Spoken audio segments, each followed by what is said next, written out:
It's that size, that short, boxy size. This one Glock was brand new. I was like, whoa.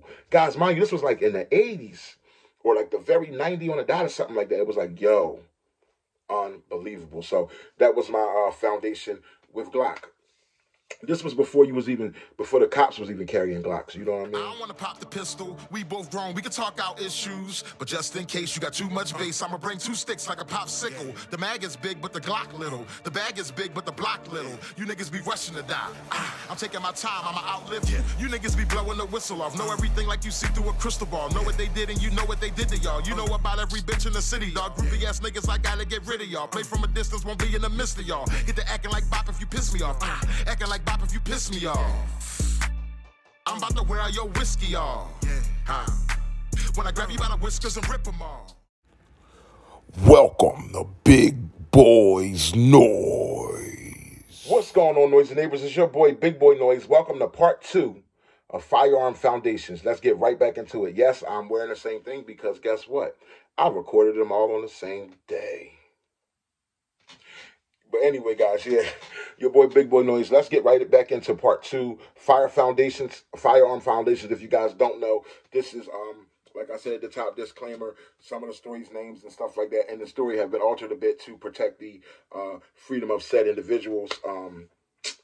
Firearm Foundations. You guys know, you can act like you don't know, but a lot of you guys have had encounters with firearms as a child, just different experiences, whether it was on the streets, by your parents, by the gun company, people teaching you guns and stuff like that.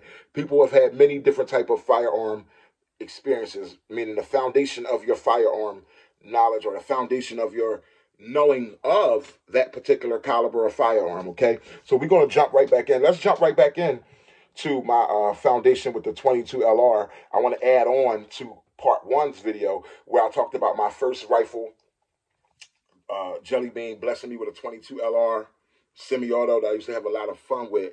But let me tell you, not just was that my encounter, but how crazy Go Long is. I've shared this with you before, but I might as well put it in this story so you know it's real. Go Long is crazy, okay? In the hood, you live in houses in the city. You live in Philly, Southwest. You live in houses that are connected to other houses, and all the houses are connected. There are basements, okay? Some call them man caves nowadays. Back in the day, they were just called basements, okay? There was a time where Go Long would live in the basement, basically, or Go Long had funked out the basement. He would have furniture, Go Long stereo system. I'm talking about a stereo system, the big 20-inch woofers back in the day, boom, boom, EQ, and you know, back in the days when it was about whose system could pump and sound the goodest. So Go Long would be down there in the basement. His friends, man, I'm not even gonna get into saying names, but it was incredible. One of his friends, rest in peace, passed away, Doodle. That was like a brother to him, but just his friend. He would be down there, and I'll be upstairs in the living room just chilling. And you know, when you're a younger brother, there's an age gap between me and Go Long. So Go Long is like 10 years or 9 years older than me, or 11 years older than me, right?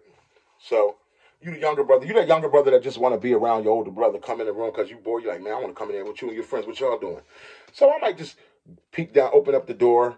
Sometimes you might open up the door and just smell gusts of marijuana. Like, dang, they down there smoking weed, stuff like that. And whatever, you know, stuff. He's older than me, so he's doing what teenagers do, and you know, whatever. But mind you, I don't know the ages groups. We're not going to try to freeze time like that. But I was young. This is my house. I'm upstairs chilling in the living room playing video games. We're chilling, eating dinner. This is where you do all that upstairs. One level above, just a thin floor between you and the basement. I come down in the basement. The music is blasting, so all I'm hearing is music. But as I'm coming down the steps, I'm hearing tap, tap, tap, tap. I come down there. Go Long is in the back of the basement with Doodle. They in the back of the basement, which will be the front of the house, the part that's facing the front of the house. They're in the back of the basement. And I look at mind you, the steps are in the middle. So I'm coming down the middle, but they're over. I'm in the firing line, but I'm over to the side. I'm coming down the stairs here. They're over here shooting straight. The stairs are here. But still, that's firing line. But I'm coming down there. They're shooting. They're shooting into all the way to the back of the basement. So they're going from the front of the house all the way to the back of the house, okay? That goes to the backyard. Mind you, in the basement there's hot water heaters, a lot of explosive things. Okay? Music blasting, they down there shooting. And they're shooting into a crate with like 4 phone books stacked all inside of a crate, hiked up on something, or a bunch of crates, and then it's just a crate. They're shooting bullets in the basement all day long. 22. You know how cheap 22 ammo is. So he had to be old enough to at least go buy the ammo, shooting a legal gun, but you're shooting a gun in your home. This is what I grew up around, Big Boy Noise. This was my foundation, my introduction to 22 LR. What do? After a while, I asked if I could take a shot. Make some noise. Craziness, man. But I didn't get into doing it like too many times with him not being around. You know what I mean? But it was like they were just shooting into the book. But my whole thing is, do they know a ricochet? Hit the pipes, bust the pipes, water pipe, everything. That's my introduction to 22 LR. And now that is a true story. Insanity. Thank God nobody ever got hurt. That's just insanity right there, So, all right, let's get into introduction. This is a story that might be harder to tell. Let's just say, I remember knowing somebody. My introduction to a Glock. I knew somebody. They was dealing with this was what I knew somebody, and their sister was in an abusive relationship since they was younger. And as they got older, they ended up going and borrowing a Glock. That was my first time ever seeing a Glock. I'm like, yo, whoa. Beautiful Glock, guys. This back in the day, it had to be a Gen 1. This one, the plastic was more cheaper, looked like shiny looking. It had to be like a 26. It was short. I think it was a Glock 30. It was short, beautiful. Was it 45? No, it was a 9. I think it was my first time seeing it. It was like a Glock 26. I'm talking about when I was young. You know what I mean? His sister, but I'll never forget telling him.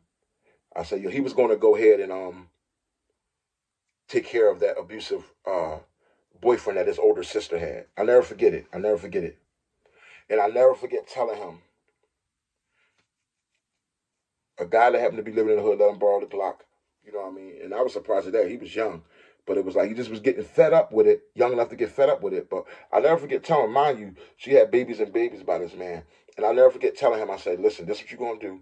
You're going to go kill that man, or you're going to go shoot that man. Because I think his intention, he was saying he was going to just show him that yo, stop hitting my sister, I'm not playing. I think he was going to shoot him in his legs or something. But I said, you're going to shoot that man. You're going to go to jail. I said, you're going to call home to talk to your sister or your mom or your sister, and that man is going to answer the phone because your sister's going to keep on dealing with him. And that was the only thing, thank God, he listened to those words that I said to him. It was like talking to myself, you know what I mean? But it was like I could relate to what he was going through, and I shared that with him, and I'll never forget. That was the only thing that made sense. I remember seeing his eyes, how he looked at me when I said, you're going to go to jail. He was like, he felt it, like, yo, he didn't care. But when I said, you're going to call home to talk to your sister or talk to your nephews, or you're going to call home to talk to your mom, and that nigga, he going to answer the phone. The dude that you shot going to answer the phone because she going to keep dealing with him. And that just messed him up. You know what I mean? And that's my introduction to Glock, guys. From that day, I was like, this, what? I'm like, damn, let me see.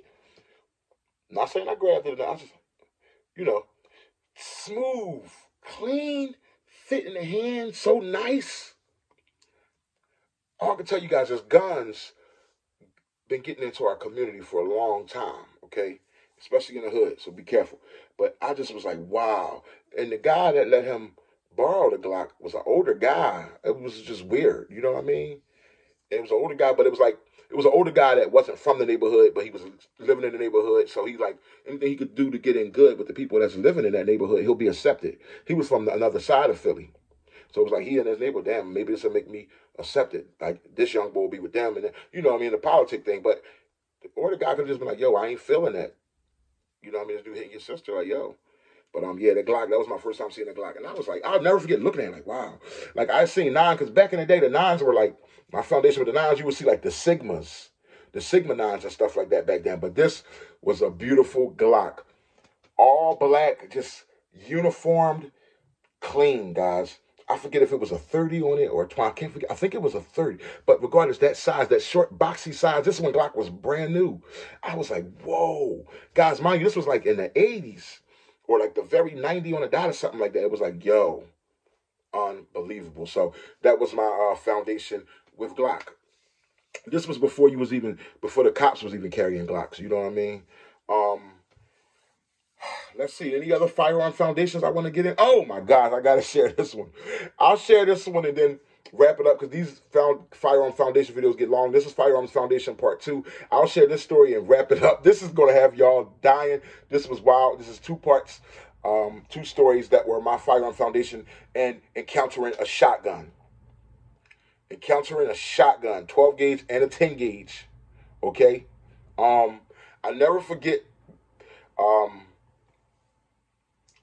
Well, first, let's start with New Year's. I never forget. People shoot all kind of guns on New Year's. I've known friends, in the hood, that's just what people do. They shoot all kind of guns on New Year's when you're young, especially you wilding out in the air. People shoot all kind of guns. But this particular New Year,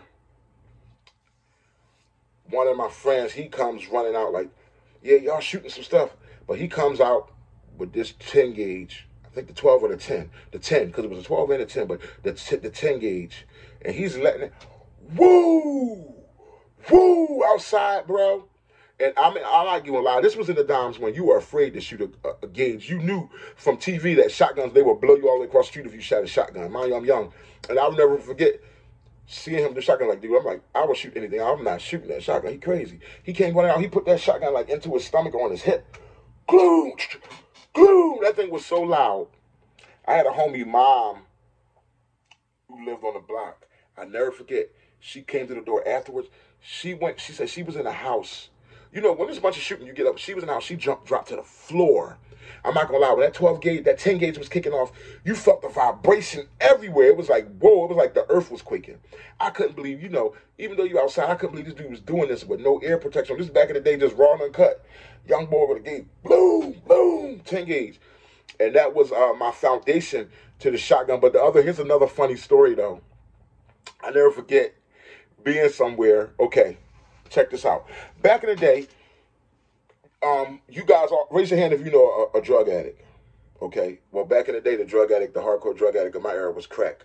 Okay, raise your hand if you know a crackhead. No disrespect to the person or somebody that was a crackhead or something at that time.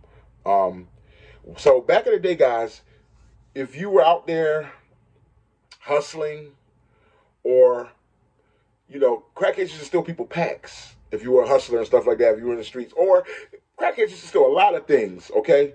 So, long story short, crackheads steal all the time. So they sometimes could be guilty. And now, mind you, I'm not thinking about that. Crackhead I knew, actually, he was the same age as me, man. It was sad. Seen him get on crack.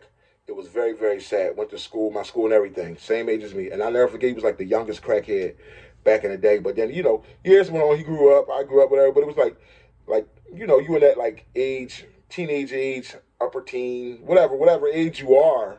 But it's like, I'm like, one thing about people on drugs, they'll do stuff for cheap. They'll work for money because they want to get high. But you're like, I was going to let him, I was going to let him clean this particular basement.